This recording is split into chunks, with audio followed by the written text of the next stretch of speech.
This was my husband. Flipping through the pages of life with her late husband, Bruce Bauer, is difficult. My husband passed away on June 30th. Excruciating headaches sent him to Trident Hospital while the New Jersey couple was vacationing here in Charleston. He had a blood clot in the brain. And they were going to operate on him, but he passed away.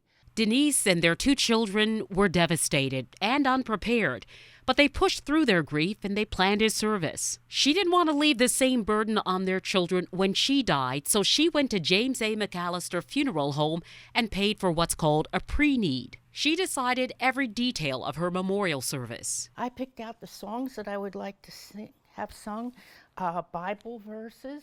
Rodney Pendell helped Denise plan. He says the biggest advantage is locking in today's cost for a future need. He says ask family and friends about their experiences when picking a provider. Word of mouth, I think, is the best advertisement. In addition to the emotional toll, dying can take a heavy financial toll on the living. The National Funeral Directors Association estimates median funeral costs, such as viewing services and cremation, are around $7,000. Cremation is generally less expensive than burial, according to the president of Fielding Home for Funerals. Keep that in mind, you see what I'm saying? Fielding, a retired probate judge, says by law, all cost of a funeral and burial must be itemized and shown to customers. And I want to show you some examples of the cost. For nails, $25, cosmetizing, $35, hairdressing, $45, dressing and casketing, $150. Transferring remains to the funeral home, $300. Viewing at the funeral home, $295. The staff for viewing at a church, $350. The staff for the funeral at the church, $400. And the use of the staff for graveside services, $325. One of the biggest things you're going to select in a funeral, of course, is the casket.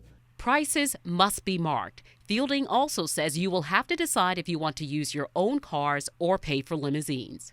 Obviously, you got to have a hearse. So there's certain minimum things that have to be there. Mark Fielding explains why a cemetery plot is not included in a pre-need. The cemeteries, they change their charges. Some of them do it yearly, some of them do it bi-yearly. The owner of Murray Mortuary advises people to put money aside in a savings or low-risk investment account earmarked for this purpose, or designate a certain amount of a death benefit.